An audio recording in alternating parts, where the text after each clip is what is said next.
깊이 있는 종목 상담 토마토 진단쇼 참여 방법을 알려드립니다.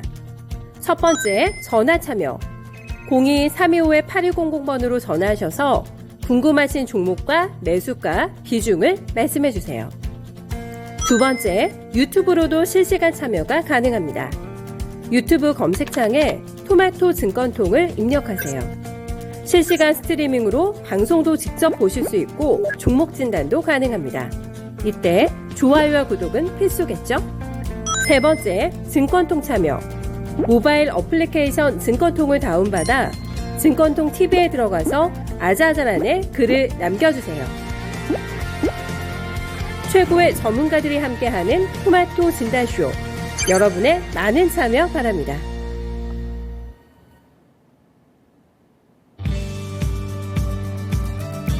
안녕하세요. 종목진단 맛집 진단쇼의 김민아입니다. 오늘은 양시장 오랜만에 반등 움직임을 나타내고 있는데요. 양시장 2% 넘는 상승률을 나타내면서 어느 정도는 기분 좋은 흐름을 이어가고 있습니다.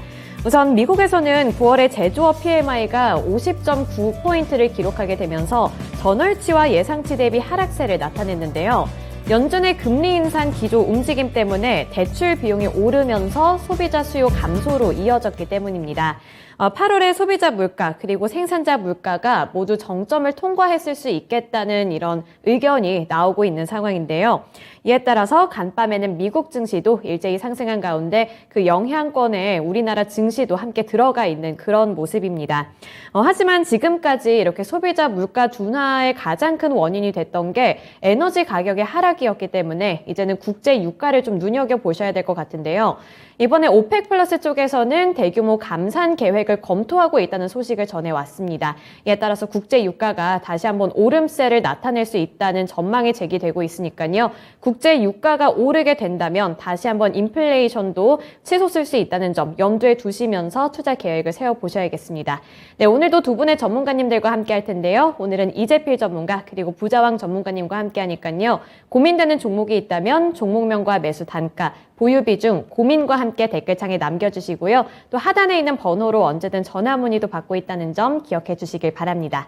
네, 오늘 본격적인 진단쇼에 앞서서 오늘도 찾아주신 시청자분들과 출석 체크하는 시간을 가져볼 텐데요. 네, 오늘 압산솔님과 황희성님 그리고 준호님도 이렇게 출석 체크를 해주셨네요. 네, 오늘이 10월의 첫 거래일인데 10월 첫 거래일부터 벌써 이렇게 날씨가 추워져서 가을 옷은 이제 못 입고 바로 또 겨울 옷을 꺼내야 되는 거 아닌가 이런 생각이 드는데 이제 환절기니까 건강도 유의하시면서 진단쇼 시청해 주시길 바랍니다. 네, 오늘 첫 번째 전문가님부터 만나보겠습니다. 이재필 전문가예요. 안녕하세요. 네, 안녕하십니까? 네, 오늘 진짜 오랜만에 반도체, 투톱이 모두 다 오름세를 연출하고 있어서 이제 드디어 바닥을 잡고 좀 오를 일만 남았나? 이런 궁금증이 생기는데 반도체 관련주들 어떻게 보시나요? 네. 자, 지금 지난주까지 시장이 굉장히 좀 많이 급락하는 모습이었죠. 일단 9월달 한 달만 보게 되면, 다우가 8.8% 정도 떨어졌고요. 나스닥이 10.5%가 떨어졌습니다. 그리고 우리나라 시장은 코스피가 12.8%, 그다음 코스닥이 16.65%가 하락했으니까 지금 이렇게 반등이 나오는 모습들, 이런 것들은 그동안 낙폭이 컸던 데 대한 그런 데 대한 반등이다라고 보는 게 맞을 것 같고요. 자, 이 반도체 섹터가 바닥을 찍었다라고 얘기를 하려면 경기 자체가 바닥을 찍었다라고 얘기할 수 있는 그런 상황이 돼야 되겠죠. 자, 그런 상황이 경기 자체가 바닥을 찍었다라고 얘기할 수 있는 그런 상황은 통상 두 가지 정도 형태로 나타납니다. 한 번은 지금보다 굉장히 무서운 시장 그런 걸로 인해 갖고 정말로 완전한 패닉이 한번 와서 60일 이격도가 한 60%대 이 정도까지 빠지면서 거기에 따라서 각국 정부들이 좀 유동성을 공급하면서 바닥을 찍는 그런 모습이 나오는 게 대표적인 한 가지 예고요. 또 다른 한 가지는 조금 이렇게 좀 빠졌다가 옆으로 한참 횡보하면서 좀 방향성을 이렇게 잡아가는 과정들, 그런 과정들을 거쳐가면서 바닥이 나오는 경우가 있습니다. 그런데 지금 이렇게 반도체 뭐 삼성전자나 SK하이닉스 이런 것들 좀 올라오는 거 보고 지금 뭐 한 3%대 정도 그 정도 상승하는 모습인데요. 자, 요걸 갖고 바닥을 잡았다라고 얘기하는 거는 제비 한 마리가 왔다고 봄이 왔네라고 얘기하는 거랑 뭐 별반 다르지 않다라는 생각입니다. 그래서 한두 달 정도 전쯤이었던 것 같아요. 요거랑 반도체 쪽이 바닥을 잡았느냐 뭐 이런 비슷한 질문을 제가 이 시간을 통해서 받은 적이 있는데요. 그때도 마찬가지 뭐 조금 천천히 보셔도 될 것 같습니다라는 말씀을 드렸는데 지금도 그렇게 보셔야 될 것 같습니다. 일단 지금 이 반도체 쪽 같은 경우도 뭐든지 기업이 주가가 바닥을 찍고 그러려면 실적 부분들이 좋아지는 그런 모습이 나와줘야 되는데요.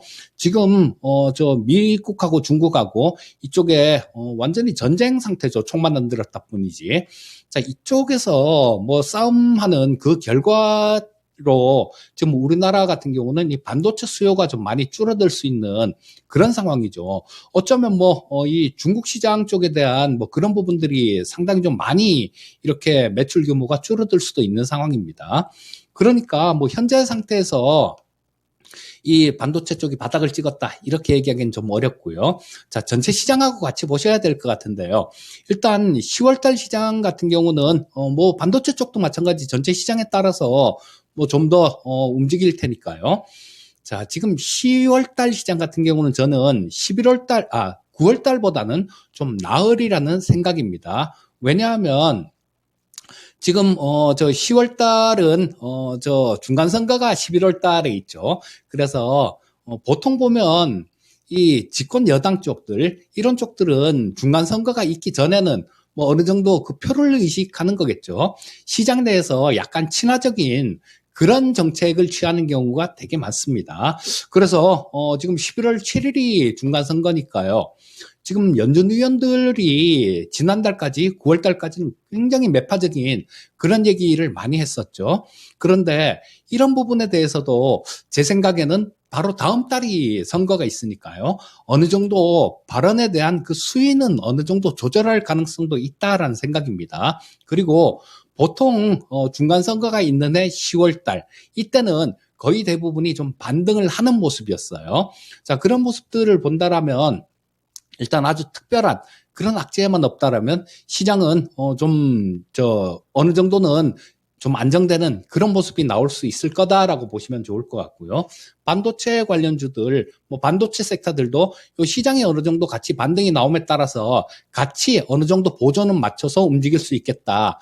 요 정도로 말씀드릴 수 있을 것 같습니다. 네, 아무래도 우리나라에서는 반도체 종목들이 이렇게 좀 리드하는 역할을 하다 보니까 반도체 관련 종목들이 오르게 되면은 기대 심리가 더 커지는 것 같은데요. 우선은 10월과 11월 전체적인 상황을 봤을 때 우리나라 시장 그리고 증시 상황 자체가 어느 정도는 조금 개선될 여지가 있다는 점은 긍정적으로 받아들일 수 있겠습니다. 하지만 반도체 업황을 좀 두고 봤을 때는 조금은 더 기다려봐야 하지 않을까. 그래서 좀 호재에 민감하게 반응을 하기보다는 조금 더 관망하는 자세로 지켜보시는 게 좋을 것 같다는 생각이 드네요. 네, 그래서 전체적인 반도체 업황 그리고 증시에 대해서 이야기를 들어봤고요. 오늘 첫 번째 종목은 만난커피님이 보내주신 종목이고요. E&D입니다. 25,000원에 20% 보유 비중 들고 계신데요. 지난주에 10%나 올랐는데 타이밍을 놓쳐서 아직 못 팔았다고 하시네요. 그래서 매도가를 추천해 주셨으면 좋겠다 이렇게 사연을 보내주셨거든요. 근데 지금도 어쨌든 수익 구간에 들어가 계신데 지난주에 그 고점을 놓치신 게 너무 그러니까 아까우신 것 같아요. 그래서 이게 조금 더 기다리면 그때 수준까지 올라갈 수 있을지도 궁금하고 지금 팔아도 되는지 아니면 조금 더 보유해 봐야 될지 잡아주시면 좋을 것 같아요. 네, E&D 같은 경우는 저 얼마 전에 9월 중순쯤에 한 32,000원대 정도 그 정도를 고점으로 찍었었죠. 자, 요거는 놓친 부분 그 전에 매수하셨을 것 같은데 자, 뭐 그 부분이 조금은 아쉽긴 할 것 같습니다. 제가 봐도 약간은 좀 아쉬운 그런 모습인데요.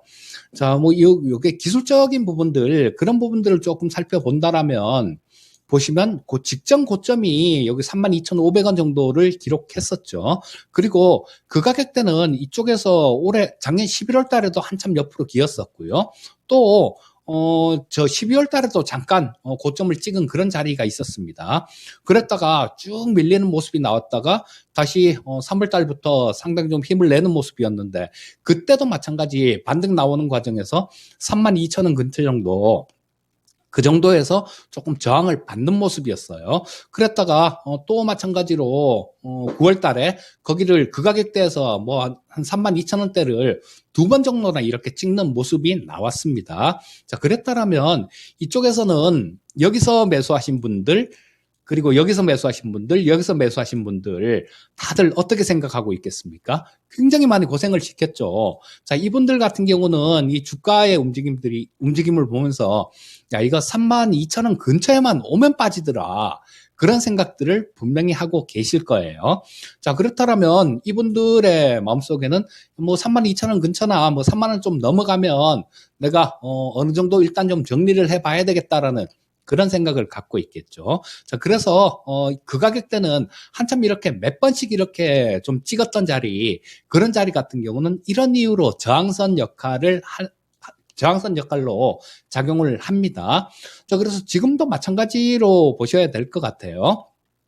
이 가격대 32,000원대 이 정도 가격대는 지금 뭐 단기간에 시장 분위기를 봐서는 어느 정도 단기적인 뭐 그런 반등 쪽은 좀 기대해 볼 수 있겠지만, 이 가격을 뚫고 간다라고 보기는 좀 어려울 것 같습니다. 자, 뭐 다행히 업종 자체가 뭐 2차 전지 소재 업종 쪽이니까 이런 쪽은 어떤 모멘텀들, 이런 것들이 좀 자주 나오는 뭐 그런 쪽들이죠. 그래서 지금 현재 상태에서는 일단 좀 보유를 해 보시는 게 좋을 것 같은 생각이 들고요. 자, 3만 원 이상이 넘어가게 되면 그때부터는 좀 저항을 받는다라고 보시면 좋을 것 같습니다. 자, 현재 상태에서는 보유 의견 말씀드리겠고요. 3만 원대 이상 정도에서 조금씩 분할 매도하는 전략 말씀드리겠습니다. 네, E&D, 2차 전지 소재 관련 종목인데 일단 지금은 보유를 해보자 이런 의견을 주셨거든요. 그리고 3만 원을 기준점으로 잡아서 다시 한번 투자 전략을 세워보시면 좋을 것 같은데요. 여기서 분할 매도라고 말씀을 해주셨으니까 매도를 하실 때도 좀 단계별로 나눠서 접근해 보시기를 바라겠습니다. 네, 그리고 이제 두 번째 종목은 오늘 좀 핫 이슈를 갖고 있는 종목인데요. 나비아 님이 보내주신 네이버입니다. 30만 원에 20% 보유 비중을 들고 계신데 물타기를 조금 했던 가격이고 오늘 같은 날까지 계속 빠져서 너무 고민이 된다, 이렇게 말씀을 해주셨어요. 그래서 대응 전략을 잡아주셨으면 좋겠다, 이런 요청을 주셨는데 30만 원이 물타기한 가격이면 조금 더 높은 가격에 진입을 하신 것 같고, 그 이후로 주가가 한 번도 이익 구간에 들어가지를 못하셔서 이거를 어떻게 해야 될지 잘 감을 못 잡으시는 것 같거든요. 그리고 오늘은 뭐 인수 소식도 있었는데 오히려 이게 호재로 작용되지 못하고 있는 분위기라 걱정이 많이 되실 것 같은데 네이버 어떻게 대응해 볼까요? 자, 뭐 계속해서 흘러내리기만 하고 뭐 반등 나온 반등이 나오질 않는 그런 모습입니다. 자, 뭐 이 물타기 하신 가격이 30만 원이라면 뭐 처음에는 그보다도 훨씬 비싼 가격에 매수를 하셨을 것 같은데요. 이런 부분들, 우리가 좀 기술적인 부분들, 이런 부분들을 무시할 수 없는 게 뭐 이런 경우죠. 저 보시면 뭐 작년 7월 달에 46만 원 갔었으니까 이 큰 주식이 반토막도 훨씬 더 나는 뭐 그런 참사를 겪고 있는데요.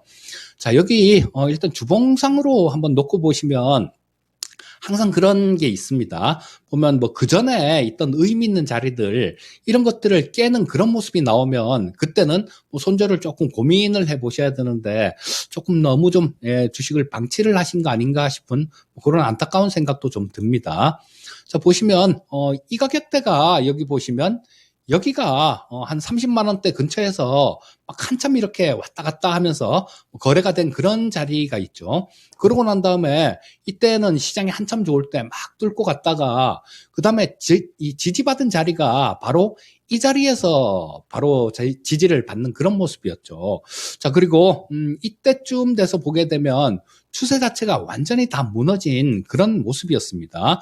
그래서 30만 원대 가격을 찾아보면 여기네요. 자, 이때 좀 30만 원을 무너뜨리고, 자, 여기서 무너뜨렸다 왔다 갔다 하면서 좀 옆으로 횡보하면서 지지받는 그런 모습이 나오더니 이때 4월 달에 깨버렸었죠. 그래서 요때 대응을 못 하신 게 좀 너무 안타까운 그런 생각이 듭니다. 자, 그리고 지금 같은 경우는 뭐 어떤 백약이 조금 무효인 그런 상황이다라는 생각이 들어요. 자, 해외 쪽에서도 일단 뭐 성장주라는 그런 타이틀을 달고 있는 그런 쪽들은 굉장히 좀 곤란을 겪는 모습이었고요. 자, 이 네이버 같은 경우도 마찬가지로 대표적인 그런 성장주에 속하는 그런 종목이죠. 그래서 이런 쪽들이 좀 좋은 모습들이 나오려면 이 미국 쪽에서 연준 쪽에서 뭐 금리 같은 경우도 좀 우호적인 뭐 그런 스탠스로 돌아서고 경기 자체도 조금 좋아지는 그런 모습이 나와야 조금 쉽게 힘을 받을 수 있을 것 같은데요. 자, 지금 뭐 현재 상황에서는 뭐 그런 모습이 나오려면 아직까지도 시간이 좀 많이 걸리는 뭐 그런 상황이다라고 봐야 될 것 같고요. 기술적으로도 지금 상당히 좀 안 좋은 그런 모습이 나오고 있습니다.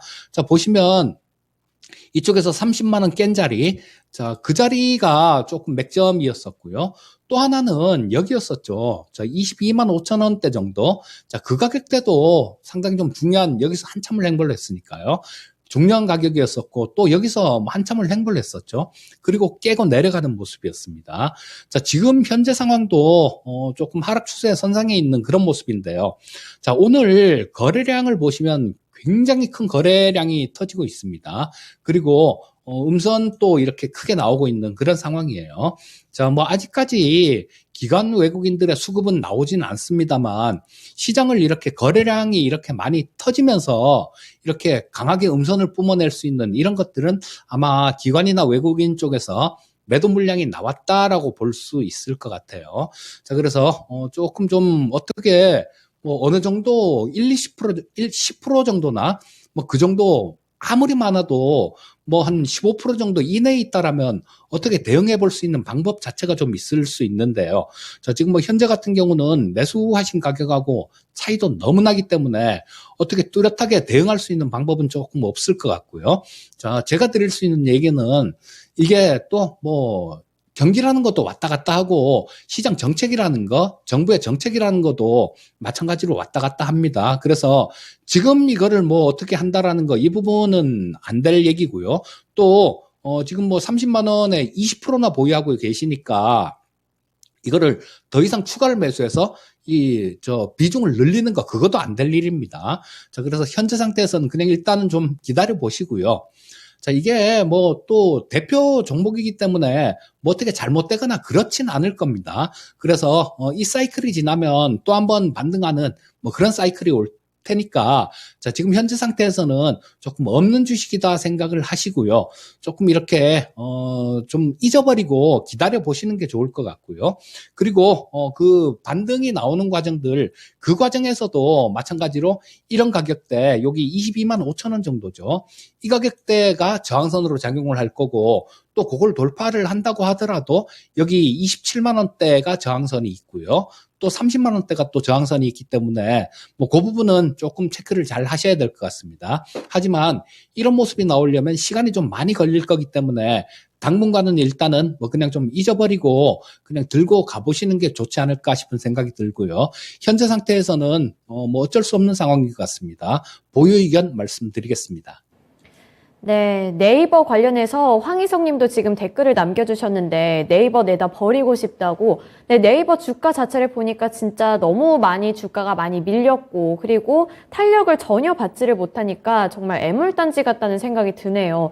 그래서 지금은 어떻게 뚜렷하게 해볼 수 있는 게 없으니까 보유를 해보면서 이런 좀 찬바람 부는 날이 지나가기를 기다려야 할 것 같은데 우선 오늘 호재 소식이라고 뭐 받아들일 수도 있었을 만한 이슈가 이번에 미국 쪽에 이 포시마크라는 회사 사이트를 인수한다는 소식이었는데 지금 네이버 쪽에서 미래 먹거리로 꼽고 있는 부분이 웹툰 그리고 중고 마켓이라고 해서 좀 가장 큰 미국의 이런 중고 사이트를 인수를 했음에도 불구하고 왜 이렇게 주가가 빠지나 정말 마음이 답답하기만 합니다. 하지만 이게 이제 뭐 금리 인상도 있고 여러 가지 환경적인 요인도 있을 테니까요. 이러한 신사업이 어떻게 좀 움직임을 나타나게 될지 이런 부분 부분도 함께 체크를 해보셔야 될 것 같고 이 업황 자체가 좀 괜찮아지나 이런 두 가지 부분들을 꼼꼼하게 살펴보셔야 될 것 같습니다. 그래서 답답하기는 하겠지만 주가가 어느 정도 좀 반등 움직임이 나올 때까지는 그냥 없는 종목이라고 생각을 해보자 이런 말씀을 주셨다는 점 참고해 보시길 바랄게요.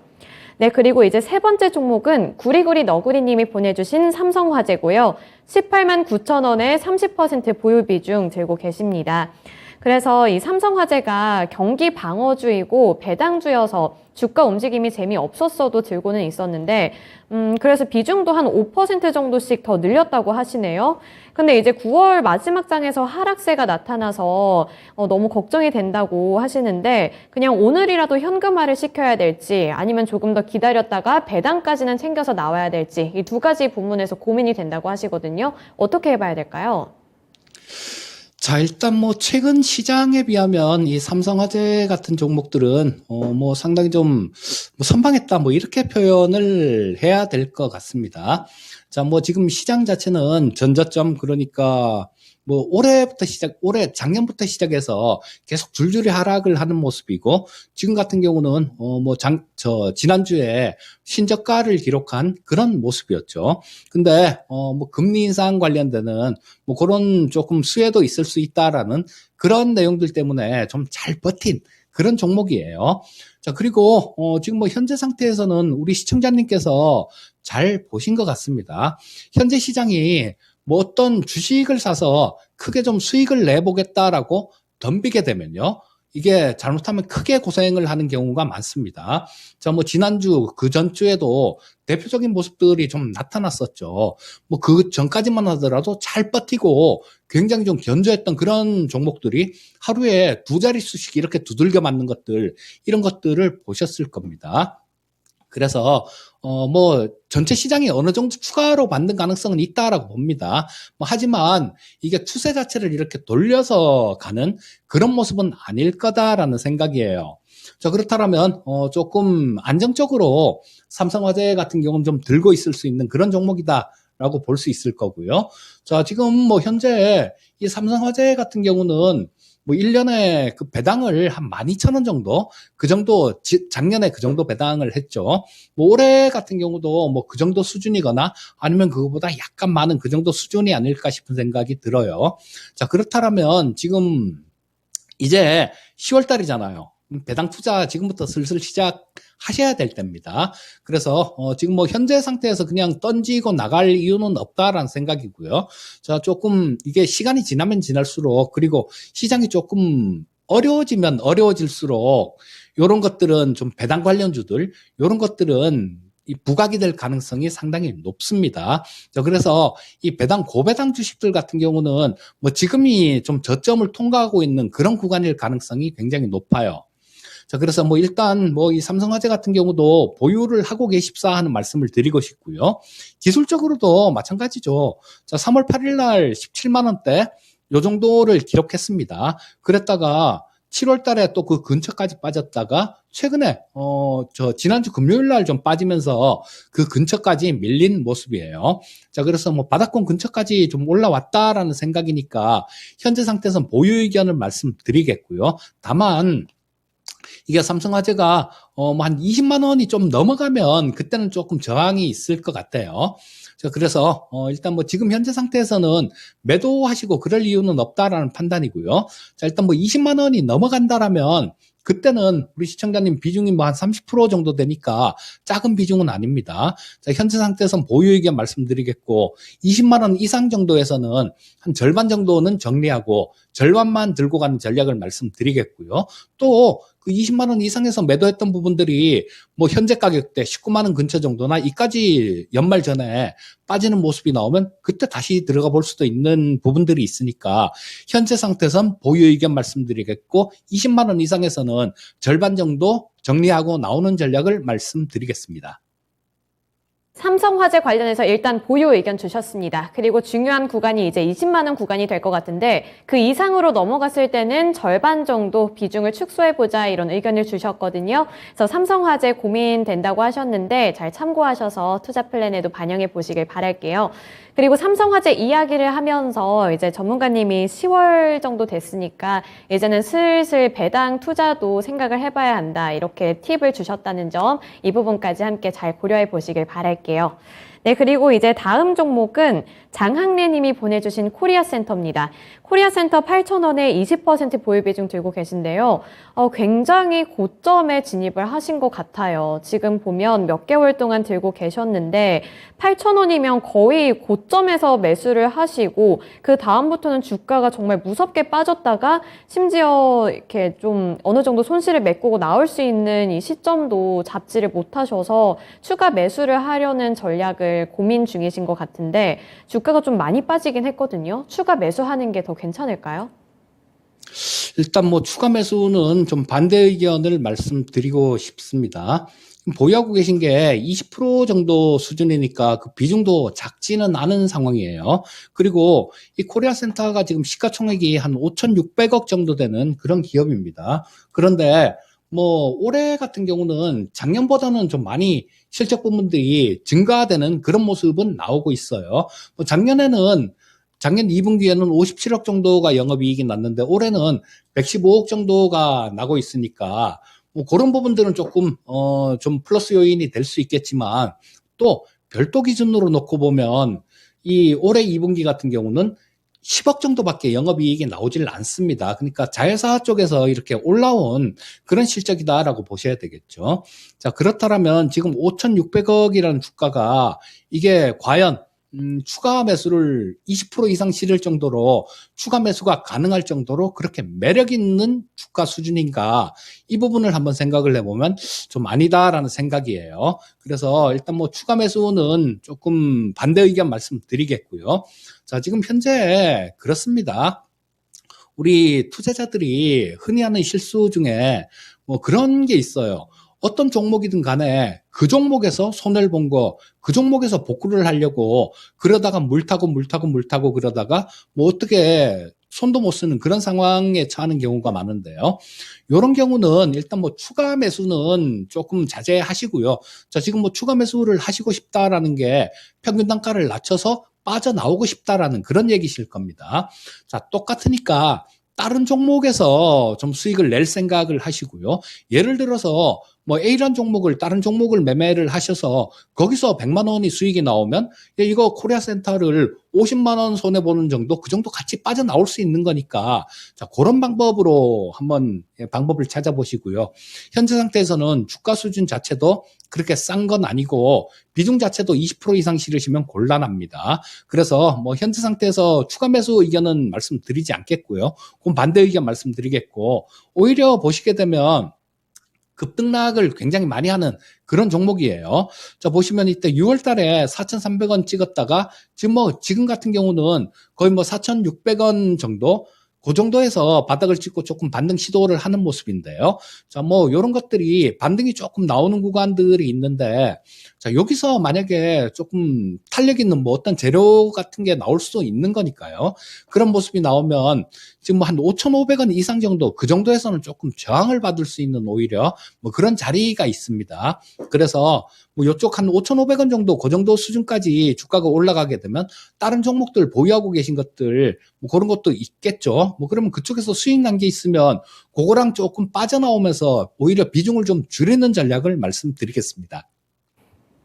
네, 코리아센터 관련해서 일단 여기서 추가 매수는 아니라고 하시니까요. 추가 매수를 하기보다는 다른 전략을 찾아보시기를 바라겠습니다. 네, 오늘 이재필 전문가님과는 여기까지 진단해 보도록 할게요. 오늘 말씀 고맙습니다.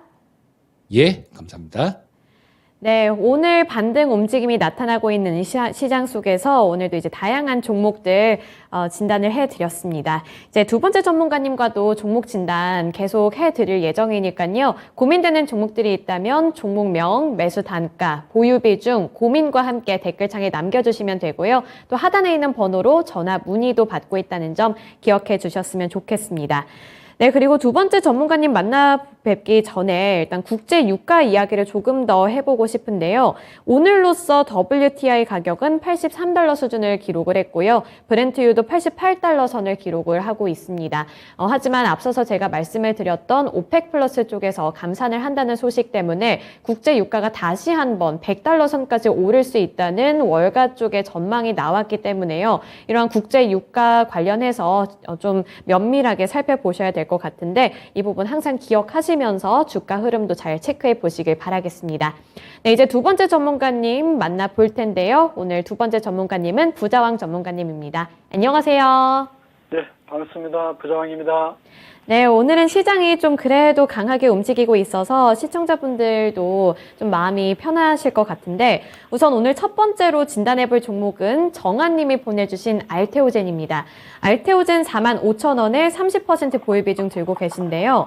일단 비중 자체가 그렇게 적은 편은 아닌데 들어간 진입 구간 자체는 그래도 나쁘지 않아 보이거든요. 거의 완전 바닥에 들어가셔서 이제 앞으로를 좀 기대하고 계신 것 같은데 알테오젠이 이제 뭐 임상 발표나 실적 같은 모멘텀을 안고 있다고는 제가 들었지만 그거에 비해선 주가가 정말 많이 빠져서 앞으로 기대를 해봐도 되는 건지 이 부분에서 조금 우려스러울 것 같기도 하거든요. 그래서 알테오젠 어떻게 대응해보는 게 좋을까요? 그렇죠. 이제 알테오젠은 이제 바이오 중에도 시밀러 쪽, 베타 쪽이니까요. 아무래도 좀 개량이 되고 또 정맥 주사라든가 이런 것을 또 피하 주사로 바꿔놨기 때문에 편리성이라든가 약가라든 부분에서는 경쟁력을 갖고 있고 주가가 올라갈 때 하고 주가 지금 빠질 때 하고 좀 틀린데 알테오젠은 사실 무상증자도 많이 좋고 또 시가총액이 많이 불어나 있잖아요. 그런 부분에서 초창기에 상장할 때 하고 상장할 때 꽤 오래됐습니다만 동사는 2015년에 상장하고 나서 오랜 기간 2020년까지 한 5년 동안은 거의 횡보했어요. 좀 오르기도 하고 빠지기도 하고 무상증자도 좋다 이러면서 권리락 시킨 이후에 특히나 이제 2020년을 전후로 해서는 주가가 이제 내리막이죠. 줄 거 다 줬으니까요. 또 기술 수출도 다 했고 그런 부분이기 때문에 지금 이분이 비중을 30% 실었잖아요. 그러니까 정산으로 치면은 준비를 단단히 하고 뭐 산에 가면 뭐 어떤 일이 발생할지 모르기 때문에 먹거리부터 또 비도 오고 바람 불고 하기 때문에 준비를 단단히 해서 갔었는데 이제 그런 것들이 다 지금 정상 밟고 내려왔기 때문에 필요 없어진 거잖아요. 지금은 이제 뭔가 또 기술 수출이라든가 이런 것을 큰 게 터뜨려서 트리거가 좀 작용될 만한 그런 내용이 있어야 되는데 아직은 그런 게 없는 것 같아요. 뭐 중간에 뭐 기술 수출이라든가 이런 얘기는 또 슬슬 나오긴 하지만 정상 밟기 전에 움직임하고는 좀 차이가 많이 있다는 말씀대로 이미 되돌림이 다 나와서 뭐 무상증자 2번 주고 나서 주가는 다 빠져 있거든요. 그러니까 38만 원 여기 보시면 알지만은 기술 수출을 막 할 때, 초창기에 뭐 1조 7천억, 뭐 4조 6천억, 뭐 이렇게 기술 수출할 때 하고, 그게 다 끝났잖아요. 지금은 그렇게 큰 거를 터뜨리는 거, 그렇게 쉽지 않을 것 같은데요. 얘기는 나오지만. 지금 슬슬 얘기 나오는 게 오히려 뭐 쪼개기 얘기가 나오면서부터 주가가 좀 뻥튀기 했다는 이런 얘기도 슬슬 나오기 때문에 좋은 얘기 나와도 안 올라가는 상황이니까요. 또 바이오 관련해서는 프리미엄 잘 안 줍니다. 예전에 멀티플을 엄청나게 많이 줬었는데, 100배, 200배 이렇게 막 줬었는데 지금 그렇게 안 주고요. 엄청 짭니다. 그렇기 때문에 주식은 좋은 기업을 고르는 것도 탁월한 능력이 있어야 되는 거지만 좋은 기업과 가치는 그건 50페이지 셋째 줄에 있는 거고 시장에서 판결해서 주가를 올리는 것은 심리와 기술적인 부분. 그죠? 더군다나 지금 틈만 나면 공매도 때리고 있는데 경기가 좋으니 안 좋으니 지금 금리가 뭐 대출금리가 지금 8% 얘기하잖아요. 제로금리에서도 은행은 막 가상금리라는 거 희한한 거 붙여가지고 제로금리에서 0.5%라 하는 것도 1%씩 2%씩 받잖아요. 이렇게 영업을 잘하는 기업이 있는 반면에 이런 바이오 신약 회사들은 신약을 개발하는 것도 10년, 20년 걸리지만 기술 수출을 했다 그래서 금방 올라가는 게 아니고 어느 순간에 물이 익었다 주가가 폭발하기 때문에 그런 걸 잘 이용해야 돼요. 단순히 제약 바이오, 바이오 시밀러, 베타 좋은 얘기긴 한데 뭐 잘 아시겠지만 뭐 시즌도 그렇고 셀트리온도 그렇고 다 보시면은 때가 있잖아요. 타이밍 있잖아요. 그런 부분에서 지금은 내리막인데 이분이 45,000원에 비중 30% 많이 실었어요. 예. 근데 일단 뭐 45,000원에 깨지는 거 보고 들어갔으니까 여기 보시면은 이게 일봉 차트인데 한번 잘 보시죠. 기술적인 것만 말씀드릴게요. 왜냐면 재무제표에서 보면은 도대체 이 회사가 뭐 땅을 얼마나 갖고 있는지 공장을 얼마나 갖고 매출을 얼마나 올려서 수익을 냈는지 이거는 보여줄 수 없는 부분이다. 왜냐면 우리가 신약이라는 가치는 예를 들어서 무슨 항암제, 기가 막힌 항암제가 나와가지고 이건 뭐 만병통치입니다. 이 항암제라는 자체가 암이라는 질병의 난치성 질환을 다 치료하는 거니까요. 그럼 뭐 돈 주고도 못 사는 거잖아요. 그렇기 때문에 그런 게 나왔다라고 한다면 아마 모르긴 몰라도 아마 집 팔고 땅 팔고 막 살 텐데 지금 이제 그런 것만 해도 믿을 수가 없는 거예요. 하도 거짓말이 많고 뻥튀기 많이 되기 때문에 후가시가 많이 돼 있는 보통 멀티풀이라는 것이 적정가라는 거는요. 통상적으로 적정하지도 않을 뿐만 아니라 공시지가처럼 얼마에 보증이 되는 게 아니에요. 그래서 전문가마다 다 틀립니다. 증권사 보고서 나온 거 다 틀려요. 적정가라는 것은 본인의 눈높이에 본인 눈에 맞는 적정까지 전 세계에 인정하는 건 아니기 때문에 오해하지 마시고 PER이 낮은 거, PBR이 낮은 거 이론적으로는 좋긴 하나 그것만으로도 안전판이 아니다. 이렇게 말씀드리겠고요. 자, 알테오전은 그런 부분에서는 주가가 39만 원까지 갔던 화려한 경력은 있다. 그러나 지금은 내리막이에요. 예, 자, 41,850원이고 지금 한 3,000원 이상 손실이 나 있는데 시간은 좀 걸릴 것 같습니다. 줄 거 다 줬잖아요. 배당을 많이 주는 것도 아니고 무슨 무상증자에 대한 기대감도 있는 것도 아니고 왜냐하면 이 종목은 무상을 2번 정도 하면서 214억까지 키워놨거든요.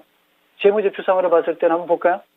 큰 이익이 나는 것도 아니고 기대감만으로 올라갔다는 부분을 말씀드리고 한 종목이 너무 오래 하니까 좀 답답하잖아요. 재무제표로 봤을 때는 올라갈 만한 내용은 없죠. 그죠?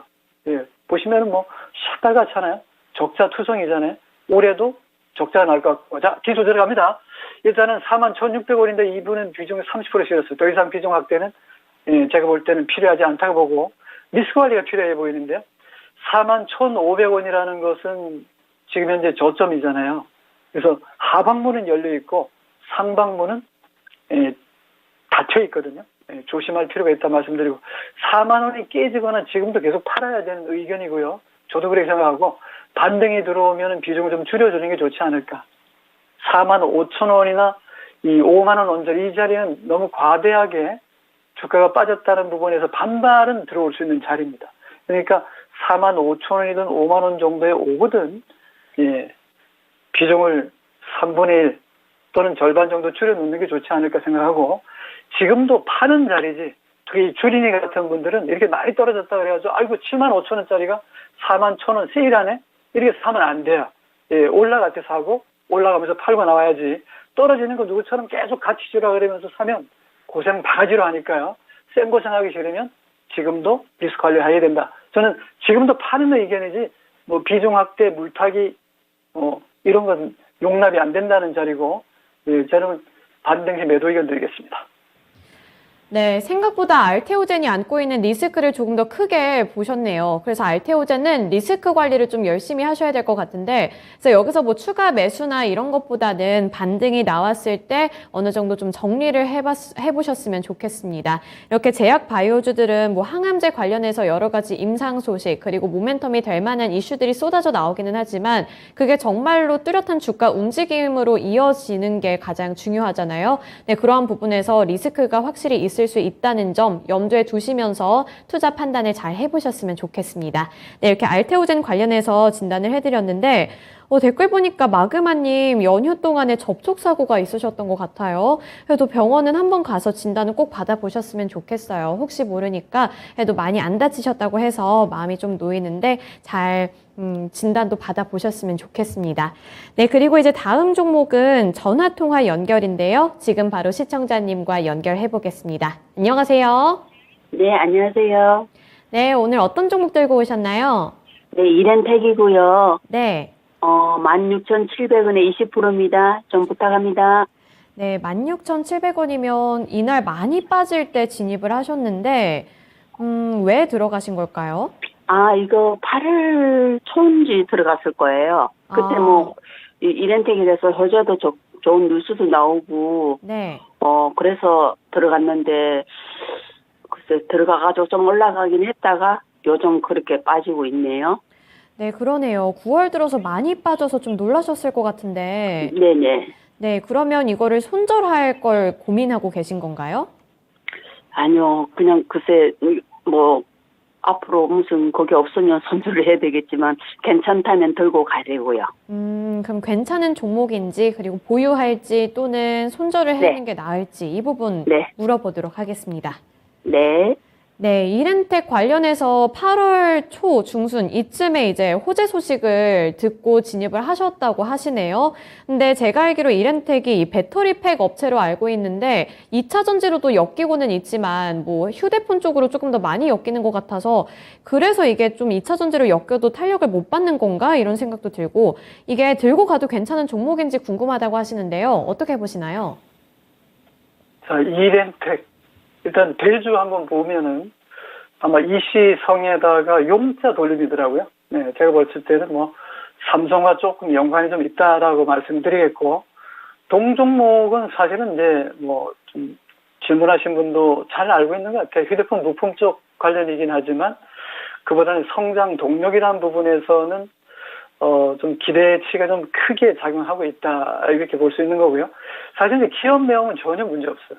네, 너무나 좋죠. 보고서 나오는 거 보면 아주 너무나 좋게 나오는데 주가는 그런 부분이 이미 주가에 반영됐죠. 왜냐면 보시면은 연간 매출액을 보면은 지금 코로나 시절이든 우크라이나 러시아 전쟁이든 간에 매출액은 별로 증감이 없어요. 꾸준하고 금년에는 아마 1조대 매출을 예상하고 있고 영업이익도 보면은 많이 했을 때가 한 3년 전에 360억이었다면 올해는 한 800억, 지금 보니까 한 1분기 200억 이런 수준이라면은 충분히 최고의 실적을 기대할 수 있다는 부분이고요. 2020년에 코로나가 아주 한창 심할 때는 이제 단기 순손실이 160억이 났었는데, 그리고 나서는 잃어버린 것 2배 이상으로 벌었으니까, 지난해에는 339억의 단기 순이익이 났어요. 이게 중요한 포인트고, 실적 턴어라운드 성공한 게 연결성으로 지속성을 갖고 있어요. 그런 부분에서는 동사가 충분히 저평가 가치를 인정받을 수 있다 보고, 부채 비율은 금리가 지금 많이 올라가는 상황이긴 하지만 꾸준히 지금 안정적이잖아요. 이 빚이 늘어나는 게 아니라 줄어들고 있잖아요. 150%, 170%까지 갔던 부채가 빚이라는 건데, 채무가 지난해 145%였고 지금 2분기에서는 135%까지 많이 낮춘 걸로 봐서는 지금 1분기, 2분기 실적을 놓고 보면 올해도 흑자가 날 텐데, 당연히 배당 줄 거 주고 또 비축시키는 걸로 본다면 부채는 낮아질 것 같고 유보율은 높아질 것 같아요. 3년 전에 1300%, 2년 전에 1100%의 유보율이 지금 1600%로 점점 쌓이고 있잖아요. 그만큼 이익을 많이 냈다는 회사니까 재무제표로만 놓고 봤을 때는 아무 문제가 없다. 그러나 중요한 건 주가가 올라가야 되죠. 좋은 기업이 중요한 게 아니라 올라가는 주식이어야 되잖아요. 지금은 전쟁 중이기도 하고 원자 가격이 많이 올라가고 달러 강세인데 지금 1433원에 지금 달러가 오늘 또 한 4원 가까이 좀 뜨고 있는데요. 4원 90점 올랐으니까 이 상황에서의 동사의 주가는 어떻게 움직이냐라고 하면 흐름상으로 봤을 때는 좀 힘들 것 같은데요. 아까 얘기한 거 보면 16,700원이 지금 비중 20%니까 비중을 더 사고 가치 측면에서 가져갈까 이런 고민도 하고 있는 것 같은데, 저는 이 종목은 기술적으로 봤을 때는 별로 재미가 없는 종목이고요. 재무제표는 아무 문제 없어요. 그거는 이제 재무제표니까 그냥 1년 후에 기업이 돈을 얼마나 벌고 썼는지 그 지나간 과거에 대한 찌꺼기잖아요. 제가 말씀드리고자 하는 것은 지금의 현실에 있어서의 이렌텍의 주가는 내리막이에요. 해석은 좋고 나쁜 게 아니라 지금 갖고 있는 사람들은 공매도 때리는 사람도 있고 또 저가 매수하는 사람도 있고 아까 얘기한 것처럼 앞으로 성장 동력이 좋다 이런 사람도 있는데, 이 보시면은 차트가 보이죠. 부장은 그걸 읽는 거죠. 전문가니까 이 종목에 대해서는 저도 재무제표상으로는 좋다. 그러나 시장은 매도하고 매수하는 사람들을 제가 분석해 봤을 때는 매도가 훨씬 우세해요. 올라오면 두들기 패거든요. 매에는 장사가 없단 말이죠. 그런 부분에서 24,000원에 사신 분들은 반토막 나 있고요. 2만 원에 싸다고 20% 이상 떨어졌으니까 싸다고 산 사람들 다 물먹고 있거든요. 뭐 낙폭 과대주 수리쿠션 들어오는 것도 아닌데 1단계, 2단계, 3단계 막 매수했다가 물타기 했던 사람 다 물먹고 있어요. 이 종목은 중요한 자리에 지금 머무르고 있다는 부분이고요. 자, 기술 들어가겠습니다. 이 종목은 11,000원이 무너지면은 하방문 지금도 열렸지만 11,000원이 무너지면은 지지 기반이 약해지기 때문에 반발이 들어와서 반등 들어오더라도 대기하고 있는 매물이 많기 때문에 힘드니까요. 일단 뭐 매수 가격이 16,700원이니까 떨어진 것만 놓고 보면은 한번 반등은 들어올 수 있는 자리. 왜냐면 여기가 24,000원에 되돌림이 나올 때 여기 한 4,000원 정도잖아요. 그죠? 4,000원 정도니까 한 15에서 20% 정도의 되돌림이 나왔는데 이게 무너졌어, 이 자리가. 18,000원 무너지면서 수직으로 음봉 4개씩 기본이 3개 아니면 4개거든요. 음봉 패턴을 잘 보시면 음봉이 하나 만들어지면 기본이 2-3개씩은 달고 다닙니다. 그래서 여기 22,000원대에도 종고점이 낮아졌는데 이 음봉 3개를 스트레이트로 달고 다녔잖아요. 그 다음에 양봉이 살짝 나오는 듯 싶었는데 또 물려놨잖아요. 스트레이트 음봉이 4개 만들어지면서 이 자리는 바로 안 무너져요. 한번 죽어도 한번 용트림하고 죽지 그냥 무너지는 자리가 아니기 때문에 말씀드린 대로 17,000원의 지지 여부 잘 보셔야 되고 지금도 사실은 파는 자리지 반등이 미약하면 또 무너지거든요. 그래서 저는 이 종목 16,700원은 트레이닝 기간 6개월 이상 잡힐 것 같고요. 단기적으로는 14,000원의 매물이 많고 반등이 들어오더라도 이 241선이잖아요. 여기가 기술적으로 봤을 때는 이 데드크로스 만든 자리가 처음에는 60수급선하고 121선 이전인데요. 241선이 무너졌잖아요. 241 동안에 주가가 공들여서 잘 지켰다가 큰 시세를 주고 지금 빠지고 있는 중이기 때문에 반등이 들어오면 여기 매물이 엄청 많을 거예요. 적어도 이거는 뭐 일주일, 2주일 가지고 복구하기 힘들어요. 그런 측면에서는 반등은 16,000원 정도 충분히 나올 수 있는 기업 가치는 있다라고 보지만 기술적으로 봤을 때는 물린 친구들이 너무 많아가지고 틈만 나면 올라오면 눈이 빨갛게 기다리고 있거든요. 팔라고. 그럼 그거를 감수하더라도 가져가야 되겠다. 이 종목은 가져갈 만한 종목이긴 해요. 재무제표로 봤을 때는 업황도 좋고 특히 삼성과 연계성도 있고 또 성장 동력도 갖고 있기 때문에 좋기는 좋으나 조금 제가 봤을 때는 이제 기술이 반발 매수가 지금 들어오고 있는데요. 여기 이 선이 15일선이거든요. MA 15일선이니까 이 15일선을 안착하고 올라가면 16,000원에 요까지는 반등이 나올 것 같습니다. 보여줬다가 굳이 손실이 나 있는데 지금 팔기보다는 좀 손실을 줄이거나 16,000원과 18,000원 구간에 매물이 많긴 하지만 요 자리까지는 한번 기술적으로 보면 뭐 주가라는 게 그렇잖아요. 오늘 하루에 반발이 30% 오르면 금방 15,000원, 16,000원인데 그건 너무 먼 거리라고 생각하지 마시고 제가 이렇게 얘기하지만 시장은 새로운 흐름이 나올 수가 있거든요. 너무 많이 빠졌고 지수가 지금 2,200인데 뭐 2,800 이렇게 보면 2,500에서 보면 아직 갈 길이 멀지만 반등이 세게 들어오면 충분히 나올 수 있습니다.